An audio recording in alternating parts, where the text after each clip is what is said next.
Donc, pour le test qui 2, je vais vous expliquer seulement la méthode, la théorie du test qui 2. Si vous l'avez en examen, vous l'aurez sous forme de questions de cours pour les promos QPSA et BGV. La BVP, vous n'avez pas ce test. Le test qui 2 est un test paramétrique. À l'origine, il a été développé pour les données ou les variables qualitatives, parce qu'il n'utilise pas la moyenne. Il n'a pas besoin de moyenne. Son calcul n'utilise pas la moyenne. Donc, je vais vous expliquer deux notions sur le Ki 2. Le Ki 2 est un test qui est équivalent du test R. On a vu sur le test R. C'est un test de relation entre la distribution numéro 1 et la distribution numéro 2. Est-ce qu'il y a une relation? Quel type de relation? Là, c'est la même chose. Le test Ki 2, il cherche la relation entre les lignes et les colonnes. Dans cet exemple, dans une université a mené une étude pour savoir si la spécialité qu'étudient les étudiants influence leur degré de satisfaction. Donc, qu'est-ce qu'ils ont fait? Ils ont créé un formulaire avec 4 réponses possibles: très satisfait, satisfait, insatisfait, très insatisfait. Et ils ont distribué ces formulaires, donné ces formulaires aux étudiants pour avoir leurs réponses devant l'université. Donc, le jour où ils ont fait ce questionnaire, où ils ont passé ce questionnaire, ils ont eu 394 étudiants de sciences naturelles qui ont répondu, 929 de sciences humaines, comptabilité, hygiène dentaire et électronique. Donc vous remarquez dès le début qu'il y a une grande différence entre les totaux. La majorité des tests statistiques exigent au moins 30, bien sûr, ce qui aussi exige au moins 30 par ligne ou par colonne. Et deuxièmement, le Ki 2 est le test le plus souple en statistique. Il peut accepter 900 avec 50, avec 30, etc. Il peut traiter sans problème. La majorité des tests exigent d'avoir le même nombre: 100, 100, 100, 100, 50, 50, 50, 50, 30, 30, 30, 30. Ki 2, le student a une tolérance de 5. Ki 2 n'a pas de problème, il peut accepter des totaux différents. C'est pour ça que des fois, vous pouvez trouver des études avec des données quantitatives, malgré que ce test il est fait pour les données qualitatives, mais vous pouvez des fois le trouver pour les données quantitatives, parce qu'il a cette propriété. Ce test il est utilisé lorsqu'on n'a pas le contrôle de nombre des totaux. On n'a pas le contrôle. On a dit que le test student est un test qui est utilisé pour les conditions contrôlées. Vous pouvez choisir 30, 30, etc. 50, 50, 100, 100. Mais là, on n'a pas le contrôle. C'est pour ça que dans les études sur terrain, lorsque vous n'avez pas le contrôle sur le nombre d'échantillonnages, vous utilisez le Ki 2. Donc là, supposons, donc vous ne pouvez pas faire confiance à votre observation, parce que 500 étudiants très satisfaits en sciences humaines, a priori, c'est meilleur que tous les autres. Mais en réalité, 500 dans 929, c'est un pourcentage plus petit que 40 dans 50, par exemple, ou 52 dans 83. D'accord? Donc on ne peut pas se fier à nos yeux. Et des fois, vous avez de larges tableaux. Donc, lorsque vous faites un Ki 2, le but, c'est d'établir: est-ce qu'il y a une relation entre les colonnes, le facteur colonne, et le facteur ligne.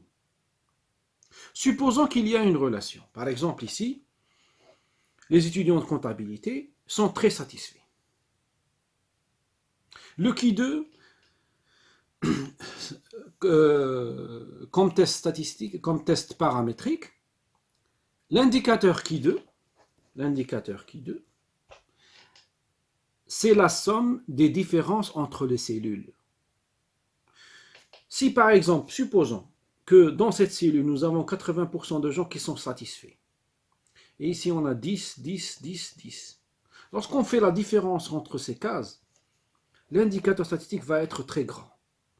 S'il est très grand au-delà de la valeur critique, donc certainement, le facteur ligne et le facteur colonne, ils ont une relation. C'est quoi la relation? C'est que cette spécialité, elle plaît plus aux étudiants. Si les pourcentages sont très proches, 20, 20, 20, 20, 20, 20, 20, il n'y a pas de préférence. Tout le monde a le même degré de satisfaction. Pareil partout. Donc si quand vous faites 18, 19, bien sûr, il faut comptabiliser alpha. Lorsqu'il n'y a pas une grande différence entre ça, le Q2 va être très petit, inférieur ou égal à la valeur critique. Donc il n'y a pas de relation, quelle que soit la spécialité. Ça ne change rien, ça n'influence pas le degré de satisfaction. Et ça marche pour toutes les colonnes. Si les lignes et les colonnes ont une relation, si les lignes influencent les colonnes ou les colonnes influencent les lignes, certaines cases, si par exemple cette spécialité influence le degré de satisfaction, cette case ici va gonfler, on aura un pourcentage assez grand, ça veut dire que les étudiants apprécient la spécialité. Donc lorsqu'il y a un grand décalage entre les cellules, le Q2 va augmenter en valeur. Lorsqu'il dépasse la valeur critique, ça veut dire qu'il y a une relation. Et c'est quoi la relation? C'est que cette spécialité a plus d'effet sur les étudiants, ils l'aiment plus.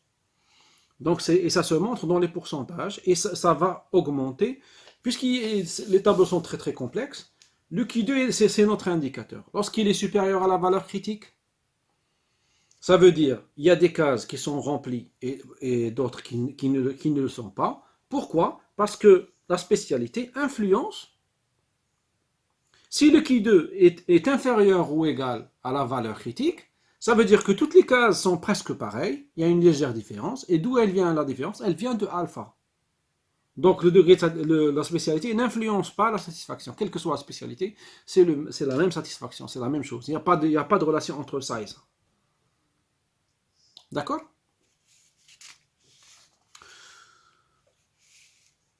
La deuxième notion de base que vous devez apprendre, c'est les valeurs estimées. VE. On a parlé de la variabilité dans nos premiers cours, dans les indicateurs statistiques. La variabilité, elle est calculée grâce à la formule suivante, la valeur individuelle moins la moyenne, l'ensemble des valeurs individuelles moins la moyenne. On a dit que Q2 est un test. Donc pour calculer le Q2, on doit récolter, parce que l'indicateur statistique c'est la somme des variabilités, on doit récolter les variabilités. Puisqu'on n'a pas de moyenne, on doit avoir quelque chose qui doit substituer les moyennes. Et ce quelque chose, c'est les valeurs estimées. Donc cette formule va se transformer en VO moins VE. VO, c'est XI. Les valeurs, VO, c'est valeurs observées, et VE, c'est valeurs estimées. Donc cette formule, elle va se transformer en ça. VO moins VE.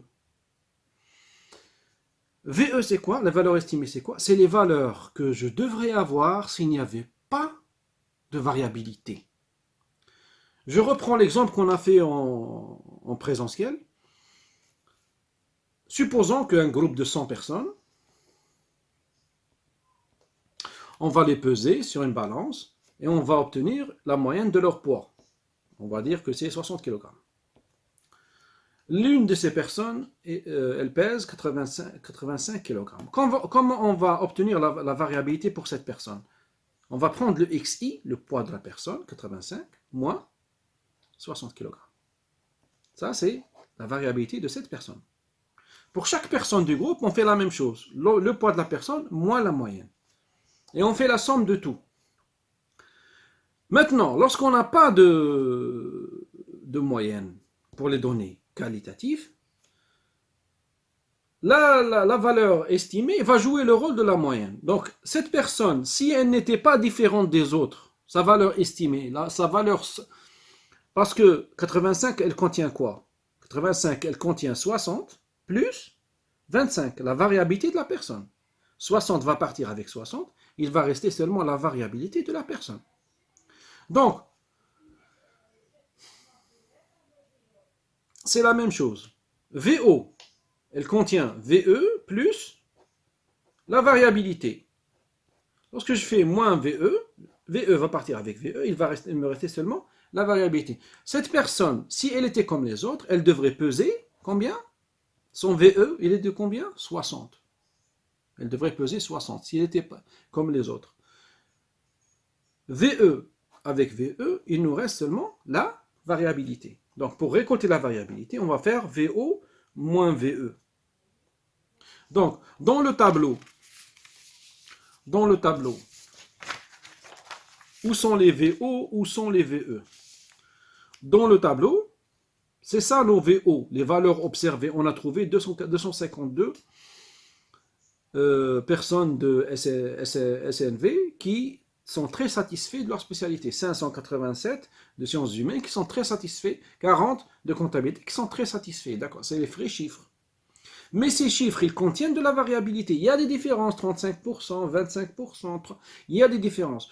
Donc, lorsque je dois calculer ces valeurs, la valeur de cette colonne, de ces colonnes, pour que toutes les valeurs, tous les pourcentages de toutes les colonnes soient pareils, 25, 25, 25, 25, 25, 28, 28, 28, 28, d'accord?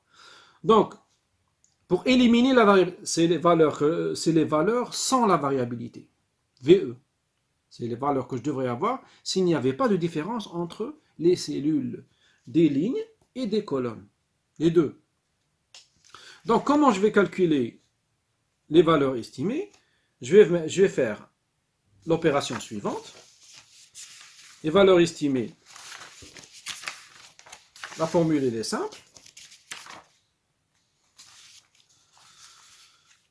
Les valeurs estimées, pour les calculer, qu'est-ce que je vais prendre? Je vais prendre le total des lignes fois le total des colonnes. Par exemple, cette cellule. La VO, c'est 587. Ça, c'est VO. Je veux avoir le VE de cette cellule. Comment je vais faire? Je vais prendre total des colonnes fois total des lignes, total de la colonne qui contient la cellule hédique, fois total de la ligne, ça fois ça, sur le grand total. Sur le grand total. 955 fois 929 divisé par 1488. La même chose, je fais ça pour toutes les cellules. Cette cellule-là, je vais prendre 50, le total de la cellule des lignes, 50 fois 106 divisé par 1488. Cette cellule-là, 83 fois 106 divisé par 1488. Cette cellule-là, 32 fois 382 divisé par 1488. J'applique cette opération pour toutes les cellules et j'obtiendrai un nouveau tableau des valeurs. Vous voyez la différence? Un nouveau tableau des valeurs estimées. Le voilà. Donc, dans cette cellule, par exemple, dans l'observé, on a 40 personnes. Mais il y a une légère... il y a une différence entre ces pourcentages. Ici, il y a plus de variabilité. Normalement, si cette cellule était pareille comme toutes les autres, j'aurais normalement, ici, j'aurais 32. D'accord? Donc là, c'est la VO, et là, c'est la VE. S'il n'y avait pas de différence entre les cellules, normalement, je devrais avoir 32. Mais là, en réalité, j'ai 40. Donc, lorsque je vais faire, après, je vais faire l'opération VO moins VE. D'accord? Lorsque je vais faire l'ensemble des VO moins VE, pour chaque cellule, je vais prendre le VO, 40, moins VE,